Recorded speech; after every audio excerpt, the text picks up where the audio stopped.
Welcome to ఈనాడు ఈ ప్రతిభ online classes. Online క్లాసెస్లో భాగంగా మనకి డిజాస్టర్ మేనేజ్మెంట్లో భూకంపాలు ఎర్త్క్వేక్స్ అనే టాపిక్ మనం డిస్కస్ చేస్తున్నాం. లాస్ట్ వీడియోలో భూకంపంకు సంబంధించి ప్రాథమిక సమాచారం, భూకంపాలకు సంబంధించిన భౌగోళిక సమాచారం మనం డిస్కస్ చేయడం జరిగింది. దానికి కంటిన్యూషన్గా ఈ వీడియోలో భూకంపాలకి సంబంధించిన పరిశోధన కేంద్రాలు ఎక్కడున్నవి అండ్ మోరోవర్ దానికంటే ముందు భారతదేశంలో భూకంపాలు వచ్చే ప్రాంతాలు ఏవి, ఎక్కడున్నవి, ఆ ప్రాంతాల తర్వాత ప్రపంచవ్యాప్తంగా కానీ ఇండియాలో కానీ భూకంప పరిశోధన కేంద్రాలు, భూకంపాలు అధికంగా వచ్చే ప్రాంతాలు ప్రపంచంలో, నెక్స్ట్ ఫైనల్గా భూకంప ఉపశమన చర్యలు, ఎర్త్క్వేక్ మిటిగేషన్ యాక్టివిటీస్ అని ఉంటుందమ్మా. కాబట్టి వీడియో కొంచెం జాగ్రత్తగా వినండి, ఎందుకంటే జనరల్గా ఉంటుంది ఇది. ఓకే, మన క్వశ్చన్ ఇక్కడ నుండి క్వశ్చన్ వస్తుందో రాదో అనే డైలామా ఉంటుంది, కానీ అక్కడ నుండే మనకు క్వశ్చన్ వస్తూ ఉంటుంది. జనరల్గా ఉంటుంది, బట్ మనం ఏదైతే దాన్ని ఓవర్లుక్ చేస్తుంటామో, దేనైతే నెగ్లిజెన్స్ చేస్తుంటామో అదే ఏరియాని ఇక్కడ క్వశ్చన్ చేస్తుంటారు. ఓకేనా, వచ్చే ఒక్కొక్కసారి ఏంటంటే మనకి ఎక్కువ క్వశ్చన్ రావచ్చు, తక్కువ క్వశ్చన్ రావచ్చు. ఈవెందో మనం ప్రతి ఏరియా మీద ఫోకస్ చేయాల్సి ఉంటుంది. సరే, టాపిక్లోకి వెళ్ళినట్టయితే మనం డిస్కస్ చేయబోయే అంశం ఏంటిది? ఇక్కడ భారతదేశంలో మన లాస్ట్ టాపిక్ భౌగోళికంగా భాగం మన భూకంపాలకు సంబంధించి రకాలు, అంటే ఎన్ని రకాలుగా భూకంపాలు ఏర్పడతాయి, నెక్స్ట్ ఏర్పడినప్పుడు వచ్చే తరంగాలు ఎన్ని రకాలుగా ఉంటవి, ఆ తరంగాల్లో ఏ తరంగాల వల్ల నష్టం అధికంగా ఉంటుంది, ఏ తరంగాల వల్ల భూమి అంతర్నిర్మాణాన్ని అధ్యయనం చేయవచ్చు. ఓకేనా, ఆ విధంగా మనం చూడడం జరిగింది. కాబట్టి ఒకసారి వాటి కంటిన్యూషన్ నేను మీకు గుర్తు చేస్తాను. ఇక్కడ భూకంపాలు తీసుకున్నప్పుడు గాథ భూకంపాలు ఎక్కువగా నష్టాన్ని చేస్తాయండి. జస్ట్ నేను బ్రీఫ్గా మీకు ఎక్స్ప్లెయిన్ చేస్తున్నాను. ఇక్కడ గాథ భూకంపాలు ఎక్కువగా నష్టం చేస్తాయి. ఎందుకు ఎక్కువగా నష్టం చేస్తున్నాయని చెప్తుంటే నేను రీజన్ ఏంటిది సార్ అంటే, ఇక్కడ సాధారణంగా ఇవి జస్ట్ 60 కిలోమీటర్ల లోతులో, 40 నుండి 60 కిలోమీటర్ల లోపల ఏర్పడుతూ ఉంటాయి. తక్కువ లోతులో ఏర్పడే క్రమంలో భూకంప తరంగాలు చాలా వేగంగా ఉపరితలానికి వస్తూ ఉంటాయి, కాబట్టి ఫలితంగా నష్టం జరుగుతుందండి. కాబట్టి ఏ భూకంపాలు అన్నప్పుడు గాథ భూకంపాలు లేదా షాలో ఎర్త్క్వేక్స్ తీసుకోండి. ఏ భూకంప తరంగాల వల్ల నష్టం అధికంగా ఉంటుంది అన్నప్పుడు ఎస్ తరంగాల వల్ల నష్టం అధికంగా ఉంటుంది. ఎస్ తరంగాలు అంటే నష్టం అధికంగా. ఇక్కడ గమనించండి, వర్డ్ అక్కడ మీనింగ్ గమనించండి. కానీ ఇంకో రకమైన తరంగాలు ఉంటాయి చూడండి, ఎల్ తరంగాలు ఏవైతే ఉన్నాయో ఇక్కడ నష్ట తీవ్రత అధికంగా ఉంటుంది అని చెప్తున్నాను. రెండు సేమే, కానీ తేడా వేరుంటుంది. అక్కడ నష్ట తీవ్రత, ఇంటెన్సిటీ ఆఫ్ డ్యామేజ్ ఎక్కువగా ఉంటుంది ఎల్ తరంగాల వల్ల. ఎందుకు ఎల్ తరంగాల వల్ల ఆ తీవ్రత అంటే మన ఎత్తైన బహుళంతస్తులు లేదా మల్టీపర్పస్ బిల్డింగ్స్ కూలిపోతుండడానికి లేదా అధిక జనాభా నష్టపోవడానికి కారణం ఏంటంటే ఎల్ తరంగాల వేగం చాలా నెమ్మదిగా ఉంటుంది, లో స్పీడ్. యావరేజ్గా తీసుకున్నట్టయితే 3 km/s వేగంతో వెళ్తూ ఉంటాయి. అలా నష్టం అన్నప్పుడు గాథ భూకంపాలు ఎస్ తరంగాలు, ఎల్ తరంగాలు. భౌగోళికంగా ఇంకొకటి గుర్తుపెట్టుకోండి మిత్రమా, ఇక్కడ నువ్వు భూమి అంతర్నిర్మాణాన్ని అధ్యయనం చేసుకోవాలి అంటే భూమి అంతర్నిర్మాణం వేటి ద్వారా అధ్యయనం చేయొచ్చు అంటే ఎస్ తరంగాల వల్ల అధ్యయనం చేయవచ్చు. ఇది ఒకటి జాగ్రఫీలో గుర్తుపెట్టుకోవాలి. ఎస్ తరంగాల వల్ల భూమి అంతర్నిర్మాణాన్ని అధ్యయనం చేయవచ్చు అని గుర్తుపెట్టుకోవాలి. ఎందుకు ఎస్ తరంగాల వల్ల అంటే దానికి చాలా రీజన్స్ ఉన్నవి. ఎందుకంటే ఇక్కడ భూమి అంతర్భాగములో భూగర్భ జలాలు ఎక్కువగా ఉంటాయి, ద్రవ పదార్థాలు ఎక్కువగా ఉంటే ఎస్ తరంగాలు అనేవి ప్రయాణించవు. ఓకే, ఘన పదార్థాల గుండా ఎక్కువగా ప్రయాణిస్తుంటాయి. ఆ ప్రొపామ బేస్గా తీసుకొని అంతర్నిర్మాణాన్ని అధ్యయనం చేస్తూ ఉంటారు. ఇలా మనం వీటిని గుర్తుపెట్టుకోవాలి. గుర్తుపెట్టుకునే క్రమంలో మనం ఇంకా ఇక్కడ చేయాల్సిన విషయం ఏంటిది అంటే గమనించినట్టయితే, ఓకే, మరి ఇక్కడ భారతదేశంలో భూకంపం సంబంధించిన సమాచారం అని తీసుకుందాం. భూకంపాలు భారతదేశం అంటే ఇండియాలో భూకంపాలు ఎక్కడ అధికంగా వస్తవి అని మనం తీసుకున్నట్టయితే సో ఇక్కడ భారతదేశంలో బ్యూరో ఆఫ్ ఇండియన్ స్టాండర్డ్ అనే సంస్థ ఉంటుందమ్మా, BIS అమ్మ, బ్యూరో ఆఫ్ ఇండియన్ స్టాండర్డ్ అని అంటారు. ఓకే, బ్యూరో ఆఫ్ ఇండియా అంటే భారత ప్రామాణిక, అంటే భవనాలకు సంబంధించింది, భవనాల నిర్మాణానికి సంబంధించి ఓకే నాణ్యతా ప్రమాణాలను ఇది ఇస్తుందమ్మా. అట్లా భవనాల నిర్మాణానికి సంబంధించిన సంస్థ పేరు బ్యూరో ఆఫ్ ఇండియన్ స్టాండర్డ్, ప్రామాణం ఇది బ్యూరో ఆఫ్ ఇండియన్ స్టాండర్డ్. ఈ బ్యూరో ఆఫ్ ఇండియన్ స్టాండర్డ్ భారతదేశంలో భూకంపాలు వచ్చే విధానాన్ని బట్టి 5 భూకంప మండలాలు ఉన్నాయని చెప్పిందమ్మా, లేదా 5 భూకంప మండలాలుగా విభజించింది. 5 సిస్మిక్ జోన్, 5 సిస్మిక్ జోన్గా డివైడ్ చేసింది. ఇక్కడ గుర్తుపెట్టుకోండి, భారతదేశంలో 5 సిస్మిక్ జోన్స్ ఉన్నాయమ్మా. ఎక్కడెక్కడ 5 సిస్మిక్ జోన్స్ ఉన్నవి అని తీసుకున్నట్టయితే, ఒకసారి ఇక్కడ మీకు ఇమేజ్ చూపిస్తాను నేను. ఇండియన్ మ్యాప్ ప్రకారం మనం తీసుకున్నట్టయితే ఇది బ్యూరో ఆఫ్ ఇండియన్ స్టాండర్డ్ ద్వారా వచ్చిన మ్యాప్, ఇది గమనించండి. Map of India, seismic Jones of India అని ఇచ్చాడు ఇక్కడ.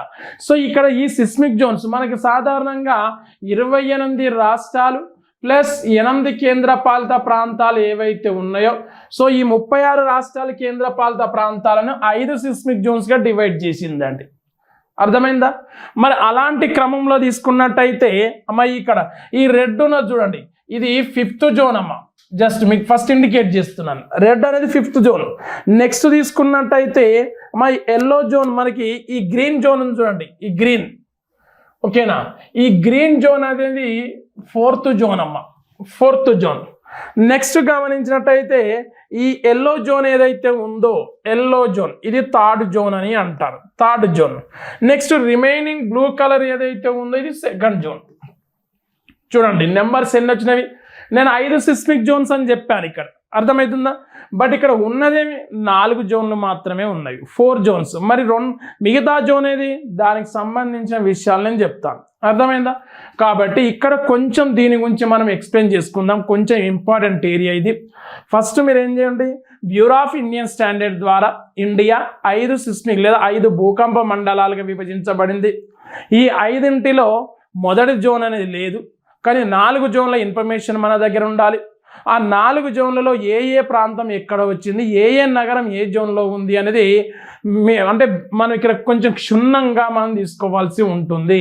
కాబట్టి 5వ జోన్ మనం గమనించినట్టయితే, ఓకేనమ్మా, 5వ జోన్ మనం ఫస్ట్ మనము ఈ సిస్మిక్ జోన్ 5 తీసుకున్నట్టయితే అమ్మ 5వ జోన్ ఏమంటారంటే ఫస్ట్ హైయెస్ట్ రిస్క్ జోన్ అంటారు దీన్ని. ఇది నేను అండర్లైన్ చేస్తున్నాను, ఫస్ట్ చూడండి అమ్మ, highest risk of damaging earthquakes అంటారు, కానీ మనం highest risk zone in India 5th zone అనేది తీసుకున్నట్టయితే ఇక్కడ మళ్ళీ రాస్తున్నాను, ఇది హైయెస్ట్ రిస్క్ జోన్ ఫస్ట్, అంటే అత్యంత భూకంప ముప్పు ఉన్న ప్రాంతం 5వ జోన్, ఓకేనా? మరి అత్యంత ముప్పు ఉన్న భూకంపం జోను ఎంత తీవ్రతతో భూకంపాలు వచ్చే అవకాశం ఉంది అంటే అమ్మ ఇక్కడ భూకంప తీవ్రత తీసుకున్నట్టయితే మ్యాగ్నిట్యూడ్ అని అంటారు. భూకంప తీవ్రత ఈ 8 నుండి 9 తీవ్రత వస్తుంది, లేదా 9, కొన్ని పుస్తకాలు 9 ఉంటుంది, లేదా 8 నుండి 9 ఉంటుంది. మన ఫోకస్ అనేది మనం దీన్ని చేయాలి, 9 తీవ్రత అనండి, ఓకేనా? 9 తీవ్రతతో 8 నుండి 9 అని చెప్పినా కానీ తీవ్రత మాత్రం ఇక్కడ ఉంటుంది, 8 దగ్గర ఉంటుంది. 8.5 కంటే ఎక్కువ ఉంటుంది, కాబట్టి మనం దీన్ని నియర్గా తీసుకోవాలి. 9 తీవ్రతతో వచ్చే భూకంపాలన్నీ సిస్మిక్ 5వ జోన్లో ఉన్నాయి. మనం first 5th zone highest risk zone అంటారు. ఎందుకు హైయెస్ట్ అంటే తీవ్రత 9. ఎలా తీవ్రత, ఇక్కడ రిక్టర్ స్కేల్ బట్టి, ఇక దీని తర్వాత కూడా చెప్తాను రెండింటికి సంబంధించి ఇన్ఫర్మేషన్. రిక్టర్ స్కేల్ మీద 9 తీవ్రతతో వచ్చే ప్రాంతాలు, 3 విషయాలు గుర్తుపెట్టుకోండి ఇక్కడ. మరి ఇప్పుడు 4వ అంశం, మరి ఇప్పుడు భారతదేశంలో ఎంత శాతం భూభాగాన్ని కవర్ చేస్తుంది హై రిస్క్ జోన్ అంటే 11% ఆఫ్ ఇండియన్ ల్యాండ్ మాస్. మొత్తం మీద భారతదేశంలో 11% భూభాగం అనేది 5వ జోన్లో ఉంది. ఎందుకంటే ఇప్పుడు అడుగుతున్న విధానం డిఫరెంట్గా ఉంటుంది కాబట్టి నేను కొంచెం ఈ విధంగా మీకు చెప్తున్నాను. సింపుల్గా మనం గుర్తుపెట్టుకోవచ్చు, ఏ విధంగా 5వ జోన్ భూకంప తీవ్రత 9 అని తీసుకోవచ్చు, కానీ అది కరెక్ట్ కాదు. ఇక్కడ ఈ 2 తీసుకోవాలి. హైయెస్ట్ రిస్క్ జోన్ అంటారు, ఎంత శాతం కవర్ అవుతుంది దీంట్లో, ఈ 2 తీసుకోవాలి. ఈ 2 ఇలా 4 పాయింట్స్ తీసుకోండి. తీసుకున్న తర్వాత ఇప్పుడు ప్రాంతాలు చూడండి అమ్మ, ఇది 1 మళ్ళీ చెప్తున్నాను, తర్వాత 2, 3, ఇది 4. ఓకేనా? ఇప్పుడు 5వది ఏంటి? ఏరియాస్, ప్రాంతాలు. ఏ ప్రాంతాలు 5వ జోన్లో ఉంటాయి అంటే మళ్ళీ మనము పటం చూడండి అమ్మ, ఇక్కడ మీరు తీసుకున్నట్టయితే ఫస్ట్ ఇది ఈ ఆరెంజ్ కలర్ ఉన్నదంతా ఇది అంటే ఇవి ఏంటిది? ఈశాన్య రాష్ట్రాలు. ఇవన్నీ నార్త్ ఈస్ట్ స్టేట్స్. 7 ఈశాన్య రాష్ట్రాలు 5వ జోన్లో ఉంటాయి. నెక్స్ట్ అండమాన్ నికోబార్ దీవులు. ఈ అండమాన్ నికోబార్ దీవులు 5వ జోన్లో ఉన్న ప్రాంతం. అక్కడ నుండి తీసుకున్నట్టయితే అమ్మ, ఇక్కడ కొంచెం మనకు బీహార్, ఇక్కడ ఏంది? ఏ బీహార్ అంటే ఉత్తర బీహార్, స్వల్పంగా ఉత్తర బీహార్ ఇక్కడ ఉంటుంది. అండ్ ఉత్తరాఖండ్ రాష్ట్రం, కంప్లీట్గా ఉత్తరాఖండ్ రాష్ట్రం. ఇది ఉత్తరాఖండ్, UKND అని రాస్తున్నా. ఓకేనా? ఉత్తరాఖండ్ బ్లూ తీసుకుందాం. సో ఇది ఉత్తరాఖండ్ ఏరియా, ఇది గమనించండి. నెక్స్ట్ అమ్మ, ఇది జమ్మూ అండ్ కాశ్మీర్. జమ్మూ అండ్ కాశ్మీర్ ఈ ఏరియా లడక్, ఇది కూడా జమ్మూ అండ్ కాశ్మీర్, జమ్మూ అండ్ కాశ్మీర్ ఇలా. సో ఈ ప్రాంతాలు. తర్వాత వచ్చేస్తే ఈ ప్రాంతం రాన్ ఆఫ్ కచ్ అండి, గుజరాత్లో ఉన్న కచ్. మొత్తం ఇక్కడ గుజరాత్ తీసుకోవద్దు, కచ్ ప్రాంతాలు.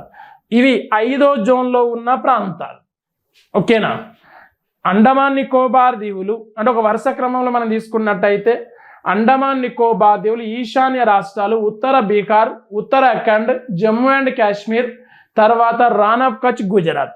ఇవి 5వ జోన్లో ఉన్న ప్రాంతాలు. 5వ జోన్లో ఉన్న ప్రాంతాలు. ఈ 5వ జోన్లో ఉన్న ప్రాంతాలనే ఇక్కడ అడిగే అవకాశం ఇంకేముంటుందంటే దీనిలో కొన్ని ముఖ్యమైన నగరాలు కూడా అడుగుతారు. కాబట్టి ఆ ముఖ్యమైన నగరాలు మనం తీసుకున్నట్టయితే ఏ నగరం దీంట్లో వస్తుంది అని తీసుకున్నట్టయితే ఇక్కడ సిటీస్ 5వ జోన్లో ఉన్న నగరాలు.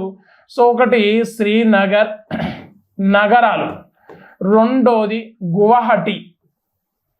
గువాహటి అస్సోం, ప్రధానమైన నగరాలు. ఓకే, సో మనకి క్లాస్ 2, క్లాస్ 3 అవి చాలా ఉంటాయి, కానీ మెయిన్ సిటీస్ అన్నప్పుడు శ్రీనగర్ అండ్ గువాహటి అనేది లేదా గౌహతి అనేది 5వ జోన్లో ఉన్న ప్రాంతాలుగా గుర్తుపెట్టుకోండి. ఇది ఓకేనా? సో ఢిల్లీ వచ్చేసి వేరే. మళ్ళీ ఇక్కడ ఈ విధంగా ఈ ప్రాంతాలు ఈశాన్య రాష్ట్రాలు ట్రెమర్స్ అంటే ప్రకంపనలు సో అనేది చాలా కామన్. అక్కడ అండమాన్ నికోబార్ దీవులో కామన్. ఎందుకు ఇక్కడ కామన్ అంటే అమ్మ, ఇక ఇక్కడ నుండి ఈ దీవుల మీద ఇక్కడ ఇండోనేషియా పలకం అనేది ఇక్కడ వైపు మూవ్ అవుతుంది, ఇక్కడనేమో మయన్మార్ పలకం అనేది మూవ్ అవుతుంది. సో ఇది ఇటువైపు యురేషియా పలకం వైపు వెళ్తూ ఉంటాయి. ఇక్కడ నుండి వస్తున్న ఫోర్స్, ఇక్కడ నుండి ఈ దక్షిణ భారతదేశ ద్వీపకల్పం దీని మీద చేస్తున్న ఫోర్స్. ఓకే, ఇక్కడ నుండి పాకిస్తాన్ నుండి ఈ భూభాగం చేసిన ఫోర్స్ వల్ల మొత్తం మీద ఈ ఏరియా అనేది కంప్లీట్గా వల్నరబుల్ ఏరియా, అంటే భూకంపాలు వచ్చే ఒక దుర్బలత్వంగా కనిపించే ఏరియాగా గుర్తుపెట్టుకోవాలని చెప్తున్నా. అర్థమైంది కదండి? సో ఇది మనకు సాధారణంగా తీసుకుంటే 5వ జోన్. నెక్స్ట్ 4th జోన్ మనం గమనించినట్టయితే ఏదనుకున్నాం మనము? 4th జోన్ ఇక్కడ మనము తీసుకున్నట్టయితే ఈ గ్రీన్ కలర్ జోన్ ఏదైతే ఉందో అది 4th జోన్. దానికి సంబంధించిన అంశం ఏంటి ఇక్కడ అన్నప్పుడు అమ్మ, 4th జోన్ యొక్క మ్యాగ్నిట్యూడ్ ఎంత అంటే 8 అండి. ఇక్కడ 8 తీవ్రత, తెలుగులో తీవ్రత. ఓకేనా? రిక్టర్ స్కేల్ మీద చూపిస్తాం కాబట్టి తీవ్రత, అది 8 తీవ్రత. సో ఇక్కడ దీన్ని ఏమంటున్నారంటే మాది 5వ zone highest risk zone.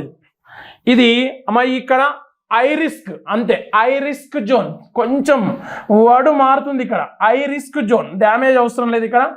I risk zone, ఇది ఐ రిస్క్ జోన్ అని గుర్తుపెట్టుకోండి. I risk zone, highest I risk అమ్మ, 2 కొంచెం. ఓకేనా? ఇక నెక్స్ట్ తీసుకుంటే ఎంత శాతం భూభాగం అంటే భారతదేశంలో 18% భూభాగం అనేది ఇక్కడ ఈ 4వ జోన్లో ఉందని చెప్తున్నారు. 11% 5వ జోన్, 18% 4వ జోన్ అమ్మ, గుర్తుపెట్టుకోండి. ఓకేనా? 4th జోన్ పేరు వచ్చింది, 4th జోన్ తీవ్రత వచ్చింది, 4th జోన్ ఏమంటారో వచ్చింది, 4th జోన్ శాతం వచ్చింది. ఇప్పుడు మనం చెప్పుకోవాల్సిన ఏంటి? 4th జోన్లో ఏ స్టేట్స్ లేదా ఏ ప్రాంతాలు ఉన్నాయి మనం గుర్తుపెట్టుకోవాలి. ఓకేనా?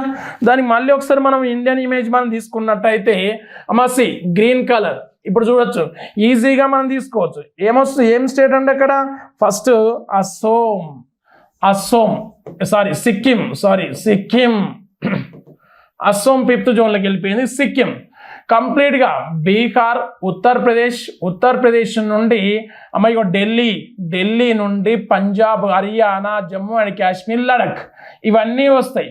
కాబట్టి ఒకసారి నేను ఇక్కడ రాస్తానమ్మా, ఏది సో ఇక్కడ గమనించండి, దీన్ని మార్కర్ మార్చేస్తున్నా నేను, రైట్ అమ్మా. ఇక్కడ మనం ఏమనుకుంటున్నాం, 4th జోన్ రోమన్ నెంబరే రాయాలమ్మా.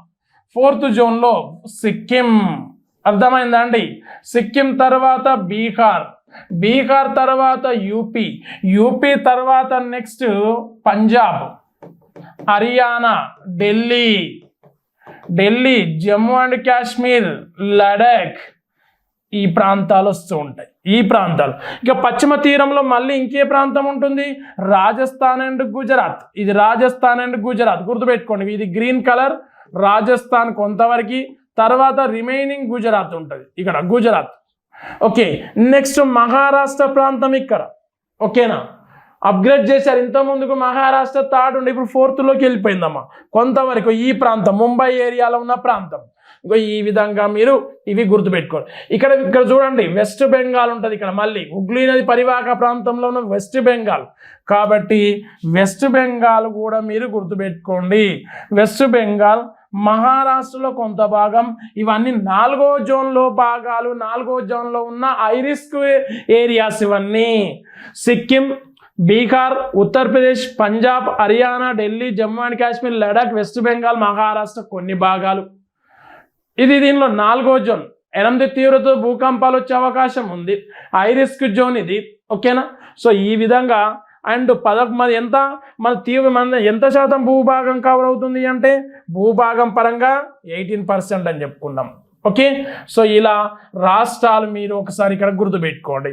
ఇక నెక్స్ట్ తీసుకున్నట్టయితే మా 2nd జోన్ చూడండి, ఇక్కడ 3rd జోన్ తీసుకున్నట్టయితే మా 3rd జోన్ ఏ విధంగా ఉంటుందంటే 3 to 6 తీవ్రత ఉంటుంది ఇక్కడ. 3 to 6 తీవ్రత జోన్ ప్రమాదం రిక్టర్ స్కేల్ మీద తీసుకున్నట్టయితే భూకంప తీవ్రత ఈ విధంగా ఉంటుంది. అండ్ ఇంకో విషయం తీసుకున్నట్టయితే దీన్ని ఏమని పేరుతో పిలుస్తారంటే మోడరేట్ రిస్క్ జోన్ అని అంటారు. ఇక్కడ కంటిన్యూషన్ రాస్తున్నాను. మోడరేట్ రిస్క్ జోన్ అంటే సాధారణంగా భూకంపాలు వచ్చే ప్రాంతం ఇది. 30% భూభాగం మోడరేట్ రిస్క్ జోన్లో ఉందని చెప్తున్నాను. 11/8/30 చూడండి ఏ విధంగా అంటే ప్రమాదం ఏ విధంగా ఏమవుతుంది ఇక్కడ, జోన్ 5 నుండి జోన్ 3కి వచ్చేసరికి సో ప్రమాదం తగ్గుతుంది, తీవ్రత తగ్గుతుంది. ఇక్కడ 30% భూభాగం ఇక్కడ ఉంది, భూభాగం పెరుగుతుంది, తీవ్రత తగ్గుతుంది. సో 30%. మరి 3rd జోన్లో వచ్చే ప్రాంతాలు ఏమని తీసుకున్నట్టయితే మా 3rd జోన్ గమనించినట్టయితే ఏం చెప్పాను, ఈ ఎల్లో ఏరియా చూడండి మొత్తం పంజాబ్, మళ్ళీ దీంట్లో కూడా కొంత పంజాబ్ ప్రాంతం, రాజస్థాన్, మహారాష్ట్ర, మధ్యప్రదేశ్, ఛత్తీస్గఢ్, ఒడిస్సా ఇవి ఎక్కువ ఉంటాయి. ఇక్కడ మనం రాయాల్సిన అవసరం లేదు. కాకపోతే ఇక్కడ మనము ఎక్కువ భాగం ఎక్కువ రాష్ట్రాలు అన్నప్పుడు మనం గుర్తుపెట్టుకోవాలి. కాబట్టి ఓకేనా, పంజాబ్ ఇక్కడ మనం తీసుకున్నట్టయితే, హర్యానా 4వ జోన్లో వస్తున్నవి, 3వ జోన్లో వస్తాయమ్మా గుర్తుపెట్టుకోండి. మహారాష్ట్రలో ఎక్కువ భాగం 3వ జోన్లోనే ఉంటుంది. ఓకే, మధ్యప్రదేశ్, ఛత్తీస్గఢ్, ఓకే అదేవిధంగా ఒడిస్సా, వెస్ట్ బెంగాల్, ఓకే దక్షిణ భారతదేశంలో ఆంధ్రప్రదేశ్లో కొంత భాగం, మొత్తం కాదు, మళ్ళీ గమనించండి మ్యాప్ మళ్ళీ ఒకసారి చూద్దాం. కాకపోతే ఓకే కొంత భాగమే, లక్షద్వీపులు కూడా కొంతవరకు, లక్షద్వీపులు ఇక్కడ చూడండి, ఆంధ్రప్రదేశ్ తీరం ఉంది కదా, ఆంధ్రప్రదేశ్ తీరం వెంబడి కొంతవరకు ఇక్కడ, ఎక్కడి నుంచి ఎక్కడ వరకు ఉంది, ఓకే ఇది తెలంగాణ నుంచి ఇక్కడ వరకు ఈ ప్రాంతం అంతా ఉంటుంది. ఓకేనా, సో ఈ విధంగా మనము చెప్పుకోవాలి. దీంట్లో ఛత్తీస్గఢ్, మధ్యప్రదేశ్, మహారాష్ట్ర ఉన్నాయి. ఛత్తీస్గఢ్ మళ్ళీ మొత్తం లేదు, ఇక్కడ మొత్తం మళ్ళీ ఇంకో జోన్లో ఉంటుంది. సో అలా మనకి అంటే ఇక్కడ కామన్ థింగ్ ఏంటి ఏం చెప్తున్నానంటే, 3rd జోన్ 2nd జోన్లో సేమ్ రిపీట్ అవుతాయి నేమ్స్. 3rd జోన్లో సపరేట్ కాదు, 2nd జోన్లో సపరేట్ కాదు. కాకపోతే 2nd జోన్లో మొత్తం అది సేఫెస్ట్ ఏరియా కాబట్టి ఓకేనా, మనకి ఇక్కడ 2 చూపిస్తున్నారు చూడండి. ఇక్కడ ఇది మళ్ళీ ఇంకో విషయం కూడా, 1st జోన్ కూడా దీంట్లోనే ఉంటుంది. First zone second zone same kind of యాటిట్యూడ్ని కలిగి ఉంది, సేమ్ కైండ్ ఆఫ్ ఇంటెన్సిటీని కలిగి ఉంటుంది. కాబట్టి so first and second merge చేశారు. ఇక్కడ మెర్జ్ చేసి సెకండ్ జోన్గానే పిలుస్తున్నారు. ఆ సెకండ్ జోన్ అనేది థర్డ్ జోన్, సిమిలర్గా థర్డ్ జోన్ పోలే ఉంటుంది. కాబట్టి మొదటి జోన్ అనే పేరు మనం చెప్పుకోవద్దు. రెండో జోన్, మూడో జోన్. రెండో జోన్లో మూడో జోన్లో మ్యాక్సిమం అవే రాష్ట్రాలు వస్తుంటాయి. ఓకేనా. ఇప్పుడు ఆంధ్రప్రదేశ్ ఉందనుకోండి, సెకండ్ జోన్లో ఉంది, థర్డ్ జోన్లో ఉంది. ఛత్తీస్గఢ్ ఇది సెకండ్ జోన్, థర్డ్ జోన్. ఓకేనమ్మా. ఈ ఒడిస్సా సెకండ్ మనకి మ్యాక్సిమం సెకండ్ జోన్లో ఎక్కువ ఉంటుంది, మళ్ళీ థర్డ్ జోన్లో వెస్ట్ బెంగాల్ ఇవన్నీ. కాబట్టి ఇక్కడ రాష్ట్రాల వారిగా మనము గుర్తుపెట్టుకోవడం అనేది కొంచెం ఇబ్బంది. కాబట్టి మనం వీడియో చూసిన తర్వాత లేదా టాపిక్ చదివిన తర్వాత మ్యాప్ను మనం గమనించాలి, క్షుణ్ణంగా గమనించాలి. ఇక్కడ దేని ఎక్కువ హైలైట్ చేస్తారంటే సిటీస్ని హైలైట్ చేస్తాడు. 5వ జోన్ ప్రాంతాలను హైలైట్ చేస్తాడు, తర్వాత నగరాలను హైలైట్ చేస్తారమ్మా నేను చెప్పేది ఇక్కడ. ఓకేనా. అన్ని రాష్ట్రాలు కాదు ఇక్కడ, ఓన్లీ 5th జోన్ తర్వాత 4th జోనే షూర్గా చెప్తున్నాను. 3వ అంశం ఇక్కడ సిటీస్ని హైలైట్ చేస్తారు, గుర్తుపెట్టుకోండి. కాబట్టి మనం మ్యాప్ను కంపల్సరీగా సిస్మిక్ జోన్స్ అని మనం మ్యాప్ ఓపెన్ చేసి ఆ మ్యాప్ను క్లియర్ కట్గా మనం పరిశీలించాలి. ఇక్కడ బహాట్ చేయడానికి అవకాశం లేదమ్మా. ఎక్కడ ఏ జోన్ ఉంటే దానికి సంబంధించి హైలైట్ అక్కడే నోట్ చేసుకోవాలి ఎప్పుడైనా. ఇప్పుడు నేను ఏమన్నాను, 5th జోన్ 9 మ్యాగ్నిట్యూడ్ అని చెప్పాను. ఓకేనా.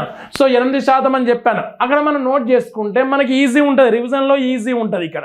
ఎందుకంటే డిజాస్టర్ మేనేజ్మెంటే కాదు ఇక్కడ రావాల్సింది మనకి. ఇక్కడ ఏమడుగుతారు అంటే వరల్డ్ జాగ్రఫీలో కూడా ఏరియా అని అడుగుతాడు. వరల్డ్ జాగ్రఫీలో కూడా మన టాపిక్ ఉంది. ఎక్కడుంది? భూమి అంతర్నిర్మాణంలో. ఓకే, భూకంపాలు అనే టాపిక్ను మనం అధ్యయనం చేస్తుంటామండి. అధ్యయనం చేసేది డిజాస్టర్ మేనేజ్మెంట్ ఓరియంటేషన్లోనే మనం స్టడీ చేస్తాం. కాబట్టి 2 రకాలుగా మనం మ్యాప్ యూజ్ అవుతుందని చెప్తున్నాను. ఈ మ్యాప్ని ప్రింట్ ఎవరి ద్వారా వస్తుంది అంటే, మ్యాప్ మీన్స్ ఇక్కడ భారతదేశం భూకంప మండలాలుగా డివైడ్ చేయడం అనేది ఏ సంస్థ ద్వారా అంటే బ్యూరో ఆఫ్ ఇండియన్ స్టాండర్డ్. ఏ మంత్రిత్వ శాఖ అని తీసుకున్నట్టయితే ఎర్త్ సైన్సెస్. ఓకేనా. Earth sciences ministry. Earth sciences ministry అంటే దాన్ని మనం ఏమంటే తెలుగులో భూమి అని, భూగర్భ శాస్త్రం అని శాఖ అంటారు. కానీ ఎర్త్ సైన్సెస్ చాలా పాపులర్. ఎర్త్ సైన్సెస్ ఆధ్వర్యంలో ఉన్న బ్యూరో ఆఫ్ ఇండియన్ స్టాండర్డ్ 5 జోన్లుగా డివైడ్ చేస్తుంది అని గుర్తుపెట్టుకొని ఇంకో విషయం మీకు చెప్తున్నా. ఏంటి విషయం అంటే అమ్మ, ఇక్కడ మనం గమనించినట్టయితే ఈ సెకండ్ జోన్ ఏదైతే ఉందో ఈ సెకండ్ జోన్ ఏమంటారంటే సేఫ్ జోన్ అని అంటారు, లేదా లో రిస్క్ జోన్ అని అంటారు. దీన్ని లో రిస్క్. ఓకేనా. అంటే జాగ్రఫికల్గా సహజంగా అయితే వాస్తవానికి అది నో రిస్క్, యాక్చువల్గా నో రిస్క్. ఇక మరీ మనం నో అనలేం సైంటిస్టులు, ఎందుకంటే ఫ్యూచర్లో మళ్ళీ ఇక్కడ ఏమైనా జరగవచ్చు అనే ఉద్దేశం మీద నో బదులు లో మెన్షన్ చేస్తారు. లో రిస్క్ జోన్. ఈ లో రిస్క్ జోన్ అంటే ఏంటిది? దక్కన్ పీఠభూమి అంతర్భాగాలు, interiors of Deccan plateau. You know అంటే ఇక్కడ తెలంగాణ అనేది వస్తుంది ప్రధానంగా, మహారాష్ట్ర యొక్క తూర్పు ప్రాంతం వస్తుంది, ఏపీ వస్తుంది, కేరళ తమిళనాడు ప్రాంతాలు వస్తుంది, కర్ణాటక వస్తుంది. ఇక్కడ అంటే ఓవరాల్గా సౌత్ ఇండియా అండ్ మహారాష్ట్ర కొంత భాగం దేంట్లో ఉంది? సెకండ్ జోన్లో ఉంది. ఈ సెకండ్ జోన్లో భూకంపాలు రావు, వస్తే ఎంత? 3 తీవ్రతతోటే ఉంటాయి. అర్థమైందా అండి? 3 తీవ్రత అంటే స్వల్ప ట్రెమర్స్, స్వల్ప ప్రకంపనలు రావడానికి అవకాశం ఉంటుంది. కానీ వచ్చిన ఆధారాలు అయితే లేవు ఇక్కడ. ఓకేనా. కానీ గతంలో చెప్పుకున్నారు 1969లో ఒకసారి అంటే తూప్రాన్, తెలంగాణలో తూప్రాన్, మెదక్ జిల్లా దగ్గర తూప్రాన్ అనే ప్రాంతంలో, తూప్రాన్లో కిష్టన్నగూడెం అనే ప్రాంతం ఉంటుంది. ఆ కిష్టన్నగూడెం దగ్గర 1969లో సహజ ప్రకంపనలు వచ్చాయని చెప్పారు. అదొక్కటే 1969లో తూప్రాన్ కిష్టన్నగూడెం అని అంటారు. ఇది ఎక్కువ పుస్తకాల్లో ఉండదు. ఓకే, జాగ్రఫీలో వస్తుంది ఇది. కిష్టన్నగూడెం ఎక్కడంటే ఇప్పుడు మెదక్ జిల్లా, ఇప్పుడు మెదక్ జిల్లా అని ఈ ప్రాంతం. ఆ మెదక్లోని తూప్రాన్ దగ్గర ఉన్న కిష్టన్నగూడెం దగ్గర 1969లో స్వల్ప ప్రకంపనలు వచ్చాయని ఉంటుంది. అదర్వైజ్ మనకి ఇక్కడ 2000లో తర్వాత నెక్స్ట్ హైదరాబాద్లో కూడా స్వల్ప ప్రకంపనలు వచ్చాయి. కానీ ఆ స్వల్ప ప్రకంపనలు ఏంటి అంటే మానవకారక చర్యలు. అంటే అపార్ట్మెంట్స్ కట్టే క్రమంలో మన అండర్ గ్రౌండ్ మనము ఆ మట్టిని తీస్తుంటాం కాబట్టి ఆ క్రమంలో సో ఇతర అంటే ఆ సరౌండింగ్స్లో స్వల్పంగా వచ్చినాయని చెప్తున్నారు. కానీ ఇది భూకంపానికి సంబంధించిన విషయం కాదు అది. ఓకేనా. సో ఈ విధంగా మనం తీసుకునే క్రమంలో ఒకటి చెప్పడం మర్చిపోయాను. ఈ థర్డ్ జోన్ ఉంది కదా, థర్డ్ జోన్లోనేమో సాధారణంగా తీసుకున్నట్టయితే ముంబై ఉంటుందమ్మా. ముంబై థర్డ్ జోన్లో ఉన్న ప్రధాన నగరాలు ముంబై, తర్వాత విజయవాడ. గుర్తుపెట్టుకోండి. థర్డ్ జోన్లో ముంబై విజయవాడ ఉంటుంది. థర్డ్ జోన్లో ముంబై విజయవాడ ఉంటుంది. ఫోర్త్ జోన్లో ఢిల్లీ ఉంటుందండి. ఇది ఫోర్త్ జోన్లో. ఇక నేను రాయలేదు చెప్తున్నాను. ఫోర్త్ జోన్లో ఉండే ప్రధానమైన నగరం ఏంటంటే ఢిల్లీ. అర్థమైందండి. సో ఇక్కడ ఇలా కొన్ని నగరాలకి సంబంధించిన అంశాలు నేను మీకు చెప్తున్నాను. ఇది భూకంపాలకి సంబంధించిన వెరీ ఇంపార్టెంట్ ఏరియా. ఓకేనా? 5 జోన్లు అంటే 4 జోన్లు మీరు గుర్తుపెట్టుకోండి. ఫస్ట్ జోన్ లేదని మళ్ళీ నేను గుర్తు చేస్తున్నాను, కానీ చెప్పడం మాత్రం 5 అనాలి. మనకు మ్యాప్లో మాత్రం 4 చూపిస్తుంటారు. First zone, second zone safest areas కాబట్టి ఫస్ట్ జోన్ సెకండ్లో మెర్జ్ చేశారు అనుకోండి బ్యూరో ఆఫ్ ఇండియన్ స్టాండర్డ్ వాళ్ళు. ఓకేనా? ఇది భూకంపాలకు సంబంధించిన అంశం అండి. ఇక నెక్స్ట్ తీసుకున్నట్టయితే అమ్మ ఇక్కడ భూకంపాలకు సంబంధించిన పరిశోధనా కేంద్రాలు, భూకంప పరిశోధనా కేంద్రాలు అనేవి ఉంటాయి. అంటే సాధారణంగా సునామీ దగ్గర కూడా చెప్పుకోవచ్చు ఈ పరిశోధన కేంద్రాలు, ఇక్కడ కూడా చెప్పచ్చు, ప్రాబ్లం ఏమీ లేదు. పరిశోధన కేంద్రాలు తీసుకున్నట్టయితే రెండిటికి, సునామీకి అండ్ భూకంపాలు రెండిటికి యూజ్ అవుద్దమ్మా. ఏంటి భూకంప పరిశోధన కేంద్రాలు అంటే మన ఇండియా నుండి తీసుకున్నట్టయితే అమ్మ 1894 సంవత్సరంలో అప్పుడు కలకత్తాలో భూకంప సమాచార కేంద్రాన్ని బ్రిటిష్ ఇండియన్ గవర్నమెంట్ ఏర్పాటు చేసింది. భూకంప సమాచార కేంద్రం ఇది, భూకంప సమాచార కేంద్రం. ఇక తర్వాత పెద్దగా దీని మీద దృష్టి పెట్టలేదు. తర్వాత తీసుకున్నట్టయితే అమ్మ ఇక్కడ భారతదేశంలో భూకంప పరిశోధనా కేంద్రం, భూకంప పరిశోధనా కేంద్రం ఉత్తరాఖండ్లో ఏర్పాటు చేశారు. భూకంప పరిశోధన కేంద్రం సిస్మిక్ రీసెర్చ్ సెంటర్ లేదా ఎర్త్క్వేక్ రీసెర్చ్ సెంటర్ అంటారండి. ఇది 2015లో ఏర్పాటైంది. భారతదేశంలో మొదటి భూకంప పరిశోధన కేంద్రం అని అంటున్నా నేను. ఇది మొదటి భూకంప పరిశోధన కేంద్రం ఉత్తరాఖండ్ డెహ్రాడూన్ దగ్గర ఏర్పాటు చేయబడింది 2015. చూడండి ఎంత గ్యాప్ ఉందో అక్కడ. మొట్టమొదటి భూకంప పరిశోధన కేంద్రం అని గుర్తుపెట్టుకోండి. ఆ క్రమంలో మరికొన్ని చూడండి ఇక్కడ ఏంటి అంటే పసిఫిక్ అంటే సరే ఈ రెండు నేను తర్వాత చెప్తాను. ఈ రెండు నేను కొంచెం ఇక్కడే కానీ బట్ ఇంకో టాపిక్ తర్వాత చెప్తాను. మన ఇండియాకి సంబంధించి గుర్తుపెట్టుకున్న తర్వాత ప్రపంచంలో భూకంపాలు దాదాపు ఎక్కువగా అత్యధికంగా 57 దేశాల్లో వస్తాయని గుర్తుపెట్టుకోండి. 57 దేశాలు. ఓకేనా? భూకంపాలు ఎక్కువగా వచ్చే దేశాలు 57 అండి. 57లో ఇండియా సరౌండింగ్ కంట్రీస్ అన్నీ ఉంటాయి. ఓకేనమ్మా? సో ఈ విధంగా తీసుకోండి. నెక్స్ట్ ఇక్కడ మరొక అంశం ఏంటి అంటే అమ్మ ఇక్కడ 80% భూకంపాలు లేదా అత్యధిక భూకంపాలు ఎక్కడ వస్తాయి అంటే భౌగోళికంగా చెప్తున్నాను నేను ఇక్కడ, ప్రాంతాలు కాదు. అత్యధికంగా భూకంపాలు ఓకే ముడత పర్వతాల వెంబడే వస్తుంటాయి. ముడత పర్వతాలు, ఫోల్డ్ మౌంటైన్స్, ముడత పర్వతాలు మరియు అగ్ని పర్వతాల వెంబడే వస్తాయి. అగ్ని పర్వతాలు ఉన్న ప్రాంతాల్లోనే వస్తాయి. Volcano plates and fold mountains areas. వాస్తవానికి ముడత పర్వతాలు ఉన్న ప్రాంతాల్లోనే అగ్ని పర్వతాలు ఏర్పడుతూ ఉంటవి. సో ఆ విధంగా ఈ రెండు ప్రాంతాల్లో భూకంపాలు వస్తాయి. ఓకేనా?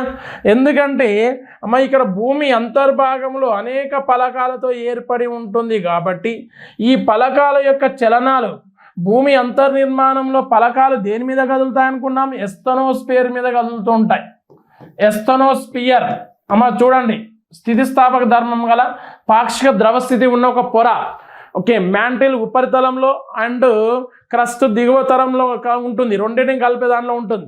అలాంటి ఎస్తనోస్పియర్ మీద పలకాలు కదిలే క్రమంలో ఈ పలకాలు కొంత స్థితిస్థాపక ధర్మాన్ని కలిగి ఉంటాయి.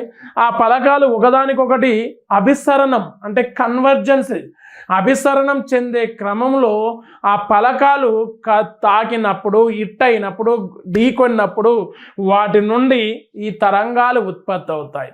మళ్ళీ ఎందుకు చెప్తున్నాను నేను ఇక్కడ అంటే వీటిని సాధారణంగా భ్రంశాలు లేదా సబ్డక్షన్ ప్లేట్స్ అని అంటారు. ఓకేనా? సబ్డక్షన్ అంటే ఈ ఏరియాలో ఇక్కడ దీని ప్రభావం ఉంటుందమ్మా. దీని ప్రభావం ఇక్కడ, దీని ప్రభావం ఉండదు. మధ్యలో ఏదైనా ప్రాంతం ఉంటే ఇక్కడ దీని ప్రభావం ఏముండదు. దీనికి భూకంపం యొక్క ప్రమాదం ఉండదు. ప్రోన్ ఏరియానే కాదు. ఓకేనా? దానికి ఉదాహరణ ఆస్ట్రేలియా అంటే ఆస్ట్రేలియా ఖండంలో భూకంపాలు వస్తాయి, ఆస్ట్రేలియాలో భూకంపాలు రావు. ఆస్ట్రేలియా దేశం, ఆస్ట్రేలియా ఖండం. భూకంపాలు రాని ఆస్ట్రేలియా దేశం. భూకంపాలు ఎక్కువగా వచ్చేది ఆస్ట్రేలియా ఖండమే. అంటే ఎక్కువ అంటే మిగతా వాటితో పోల్చినప్పుడు తక్కువనే. బట్ ఇక్కడ మన దేశాల పరంగా తీసుకున్నప్పుడు ఆస్ట్రేలియా. అదే ఇండియాలో తీసుకున్నప్పుడు దక్షిణ భారతదేశం. దాని ద్వీపకల్ప పీఠభూమిలోని ప్రాంతాలు. సో అట్లా మనం తీసుకోవాలి. కానీ ఇక్కడ ఓకేనా, ఒక అంశం మనం ఏం గమనిస్తామంటే ఓకే, భారతదేశంలో ఎక్కడెక్కడ భూకంపాలు ఎక్కువగా వచ్చినాయి అనేది కూడా కావాలి. భారతదేశంలో చరిత్రలో వచ్చిన సంభవించిన భూకంపాలు, ఎందుకంటే ఇవి చెప్పగానే మీకు డౌట్ వస్తుంది, అందుకే చెప్తున్నాను. ఇక్కడ సంభవించిన కొన్ని భూకంపాలు చూడండి, ఇక్కడ నుండి కూడా క్వశ్చన్ అడుగుతాడు మీకు.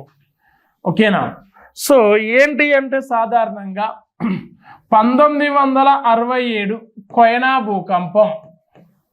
నేను రాష్ట్రం పేరు చెప్తే మీకు డౌట్ రావాలి. ఇప్పుడు కొయనా భూకంపం చెప్తాను, రాష్ట్రం పేరు చెప్తాను. 1993 లాతూర్ భూకంపం. ఈ రెండు ఒకటే రాష్ట్రం అమ్మ, లాతూర్. ఓకే, భూకంపం 1993 అది అర్థమైందా అండి. 1993. ఇక నెక్స్ట్ 2001 ఇది గుజరాత్ భూకంపం లేదా భుజ్ భూకంపం. 2015 నేపాల్, బీహార్ నేపాల్ భూకంపం. నేపాల్ ఎక్కువ వచ్చింది, నేపాల్ మన బీహార్లో స్వల్పంగా ఉందండి. 2015. సో ఇలా మనం తీసుకోవాలి. ఇక ఇటీవల మన భారతదేశంలో ఎక్కువ తీవ్రమైన భూకంపాలు రాలేదు, నష్టం జరగలేదు కాబట్టి మన రికార్డులో ఉండదు. కొన్ని మనం గుర్తుపెట్టుకోవాలి. 1967 ఈ రెండు ఏ రాష్ట్రం అండి, మరి రాష్ట్రం చెప్పలేదు అనే మీకు డౌట్ వస్తుంది కాబట్టి రెండు కూడా మహారాష్ట్ర. మహారాష్ట్ర ఏం డౌట్ రావాలి ఇప్పుడు? సార్ మహారాష్ట్ర మీరు ఏమన్నారు? ద్వీపకల్ప పీఠభూమి. ఓకే, ఇక్కడ లో రిస్క్ జోన్ అన్నారు కదా, మరి ఇప్పుడు ఇక్కడ వచ్చింది కానీ డౌట్ మీకు రావాలి. ఓకేనా, ద్వీపకల్ప పీఠభూమిలో ఉన్న రాష్ట్రాల్లో భూకంపం రావడం అనేది చాలా అరుదు, కానీ మొత్తమే రావని కాదు, వచ్చినాయి. ఎందుకు వచ్చినవి? ఓకే, మహారాష్ట్రలో కొయనా ప్రాజెక్టు నిర్మాణం జరిగింది అప్పటి వరకు. అలా కొయనా ప్రాజెక్టు వల్ల భూకంపం ఇక్కడ భూపలకాలు అంటే మృత్తిక ద్రవీభవనం చెందుతుందండి. ఎప్పుడైనా మన ప్రాజెక్టుల దగ్గర ప్రాజెక్టులు కట్టిన ప్రాంతాల్లో, ఫర్ ఎగ్జాంపుల్ ఈ ప్రాంతంలో ప్రాజెక్టును నిర్మిస్తారనుకోండి, ఇక్కడ వాటర్ మొత్తం స్టోర్ అవుతుంది. ఆ వాటర్ దాని అడుగున ఉన్న భూమిని ఏం చేస్తుంది? కరిగిస్తూ ఉంటుంది. ఆ మట్టి రేణువులు లేదా దుమ్ము దిగులు రేణువులు కరుగుతూ ఏమవుతుంది అంటే ఖాళీ మన గ్యాప్స్, ఎంటీ స్పేసెస్ను క్రియేట్ జరుగుతూ ఉంటాయి. ఫలితంగా నెమ్మది జరగడం ఎక్కడ దాకపోతే పలకాలు కదిలేదాకా వెళ్తూ ఉంటుంది. అలా దాన్ని మృత్తికా ద్రవీభవనం అని అంటారు. ఓకే, సో ఆ మృత్తికా ద్రవీభవనం వల్ల ప్రాజెక్టులు కట్టిన ఆ ప్రాంతంలో భూకంపాలు సంభవించినవి. ఇక గుజరాత్ కచ్లో భుజ్ అనేది ఉంటుంది, 5వ జోన్ కాబట్టి అది ఎప్పుడు 2001 జనవరి 26న సంభవించింది. అర్థమైందండి. సో ఇది కూడా అంతే. ఇలా మన భారతదేశంలో కొన్ని ముఖ్యమైన భూకంపాలు. ఓకే, ఇలా తీసుకునే క్రమంలో మీరు ఇంకోటి ఏం గుర్తుపెట్టుకోండి అంటే, వరల్డ్ ఇప్పటి వరకు వచ్చిన భూకంపాలు అత్యంత తీవ్రమైన భూకంపం ఎక్కడ వచ్చిందని అడగచ్చు. అత్యంత తీవ్రమైన దేంతో?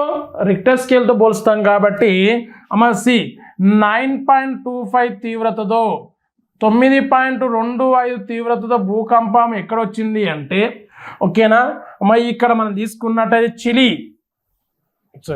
చిలీ భూకంపం.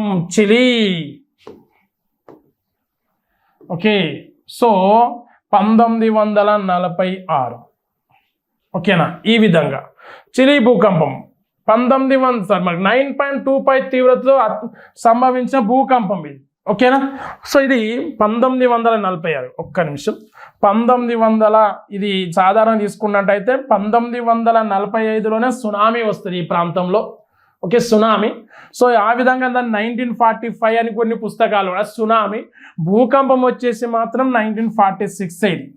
తర్వాత 1963లో కూడా వస్తుంది, మళ్ళీ 1963లో కూడా వస్తుంది 9.25 తీవ్రతతోటి.